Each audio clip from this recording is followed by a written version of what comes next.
As a theater artist, I never thought I'd help orchestrate a search for an enormous escaped eagle. But we live in unprecedented times.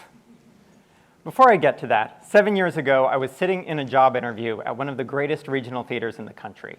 I had worked hard to get my foot in the door and was prepared for any question they would throw at me about theater, my art form, and what I could do for them.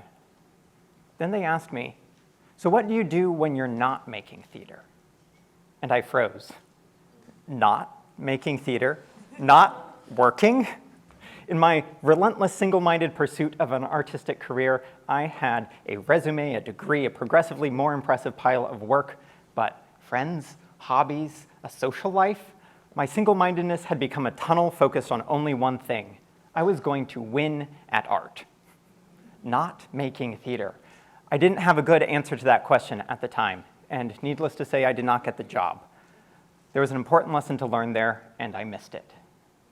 By the time 2020 rolled around, I had clawed my way up the ladder far enough that I was assisting a director from a major New York theater. On March 13th, 2020, the phone calls came in as we were in rehearsal. Broadway was closing down. Theaters across the country went dark. And overnight, my single-minded pursuit became unpursuable.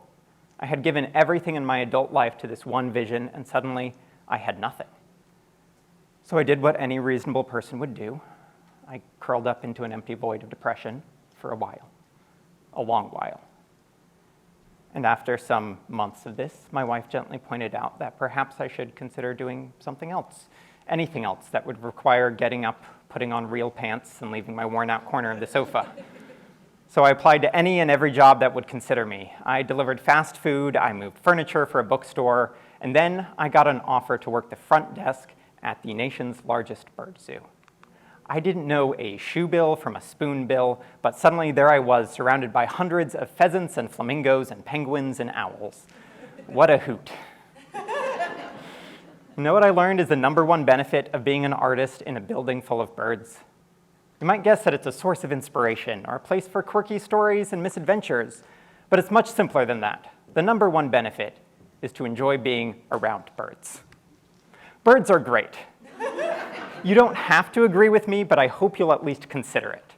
Theodore Roosevelt established 51 federal bird reserves during his presidency and summed up his position by saying, "Spring would not be spring without bird song, any more than it would be spring without buds and flowers." Emily Dickinson, queen of bird quotes, says, "I hope you love birds too. It is economical. It saves going to heaven." Birds bring me a great deal of joy, and being around the things that bring you joy is excellent. But more importantly, being in an environment designed for living creatures to thrive in is, believe it or not, good for you.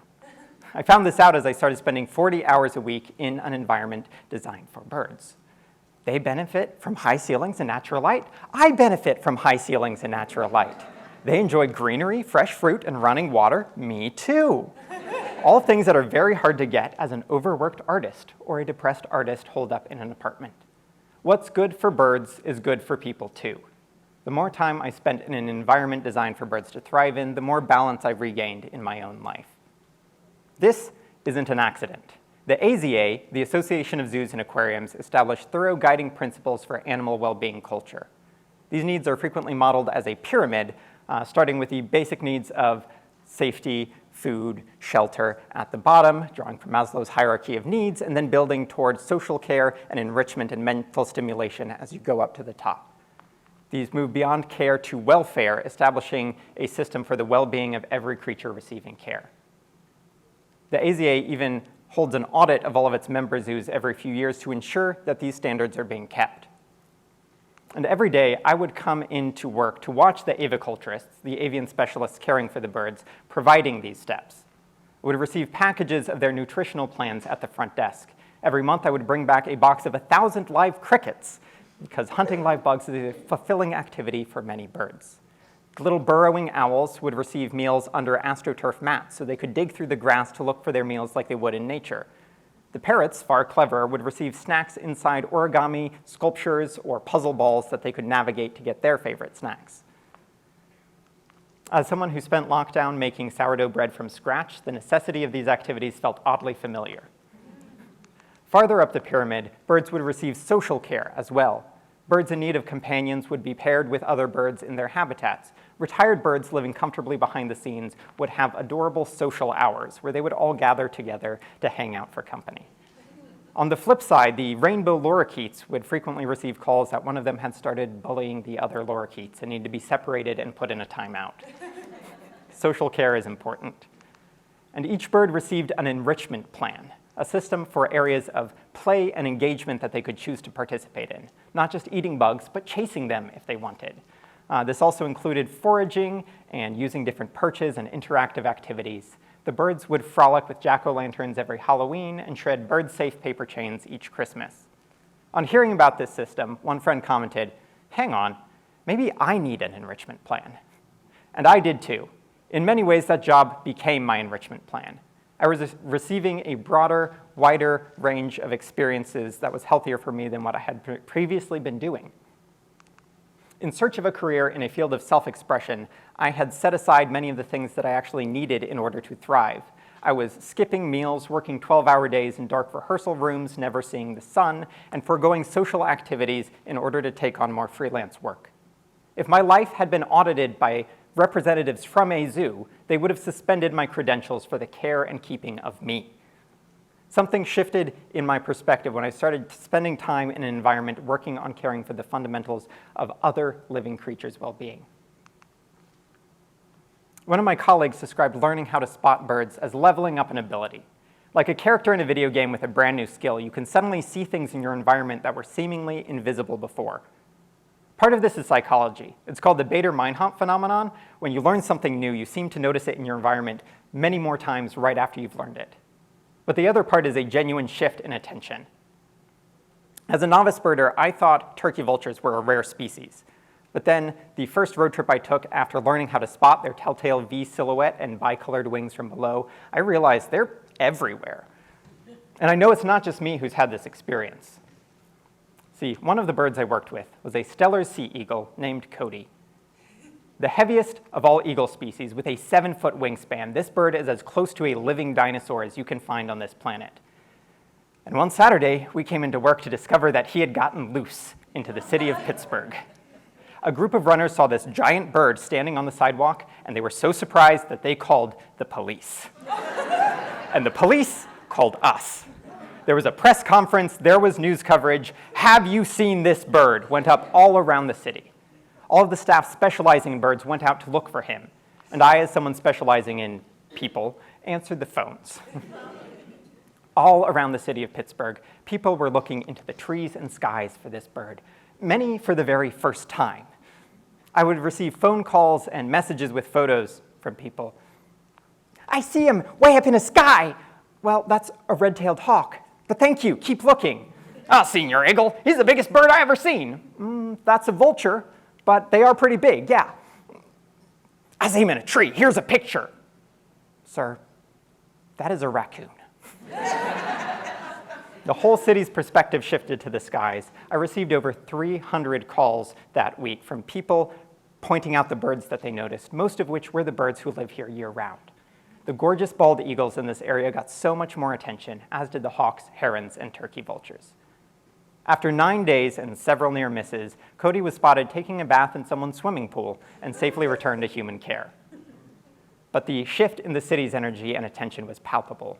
One Pittsburgher commented on this feeling on a news article about Cody's return, saying, "I sort of hoped that he would never get caught, but would live a long life on the North Shore, that the aviary would just move the exhibit signs outside and tell people to look up." I learned a lot from my year with the birds, but like the incessant laughter of the kookaburras, the call of my artistic work reached me once again. I returned to my previous field and was surprised by the strong shift from the environment I had just been in. I had looked up from my own work to focus on the fundamentals of caring for other living things, and when I returned, I noticed their absence in many areas of my field was exactly what had led to my frustration, exhaustion, and burnout. The zoological term for animals not in the wild is within human care. This term acknowledges the responsibility that people have for attending to the needs of any creature they have power over. It's an easy perspective to keep when you're feeding nectar to a room full of lorikeets, but it's just as important to keep in mind if you're managing an office or a classroom or a rehearsal room full of artists. We are all within human care. As much as I love my creative work, I'm now approaching my career putting avicultural values at the core of any project that I lead. For basic needs, 17 million people in the US face food insecurity every year. On this campus, 30% of students report dealing with hunger and food insecurity during their time here. Make sure the people in your circles are fed. If a project's budget can't support its collaborators, if a creative work requires that artists go hungry in order to sustain it, priorities have to be rebalanced. Basic needs should be met first, and creative fulfillment goes after. That's how the pyramid works. Social connection is also vital, creating an environment where collaborators can feel heard, included, and respected. Working with birds meant setting aside ego, putting their well-being over personal gain. And I've found that creativity thrives when you create a similar environment. If you allow me to demonstrate, we don't have time for many of the community building activities that I use in my classes, but we can establish a basic social contract. This is one I learned from the UK-based artists and educators Rosie Pendlebaby and Ruby Rare, and I use it to start class every semester. Trying to improve your surroundings and create creative work is a difficult act, one that requires risk and bravery and vulnerability. It's important to acknowledge that and extend kindness and generosity to each other as collaborators as we go about this work. And while sometimes it's easiest to offer that kindness to other people, it's important to remember to give it to yourself as well. Be kind to yourselves today as you go about your creative work, and remember that you are doing your best even if you're not perfect. Does that sound acceptable to you all? If you could raise your hand and repeat after me. I promise to be absolutely lovely and kind and considerate and respectful to every single person in this room, including myself.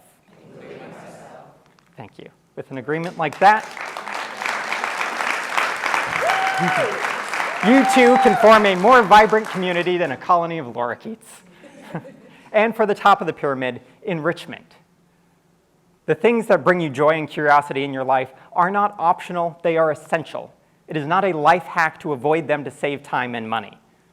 Depriving yourself of joy will not put you ahead in the long run. Take time in your life for things that give you play and variety and creative problem solving. Maybe that's doing the Sunday crossword puzzle or going outside every break to touch grass and see the sky. Maybe it's finally picking up that hobby that you've been wanting to try out. Whatever it is, put time in your schedule for it with as much importance as your work. I try to include enrichment plans in every day's activities as a teacher, not just hitting the points in a lesson plan, but providing challenges that spark curiosity and interest. For my writers, I put a word of the day on the board each morning. Today's word is eximious, meaning top-notch or excellent.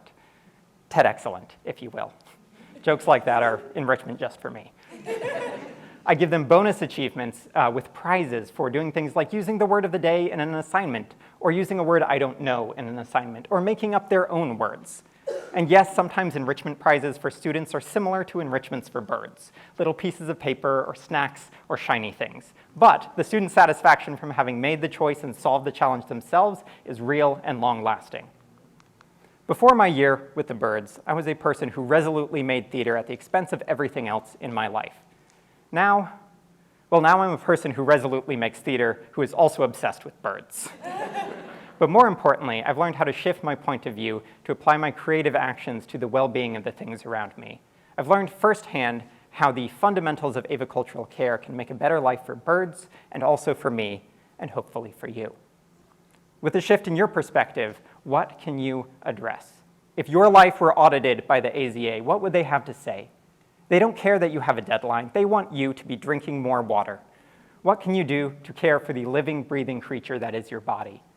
And once you've taken care of yourself, what else can you notice in your environment? If we are ambassadors of human care, what else can you address? Are there friends, neighbors, colleagues, or coworkers whose lives you can enrich? Who can you feed? Are there problems in your day-to-day work that you can turn into a puzzle rather than a chore? Making a change for the better can benefit the whole flock. All you have to do is look up. Thank you.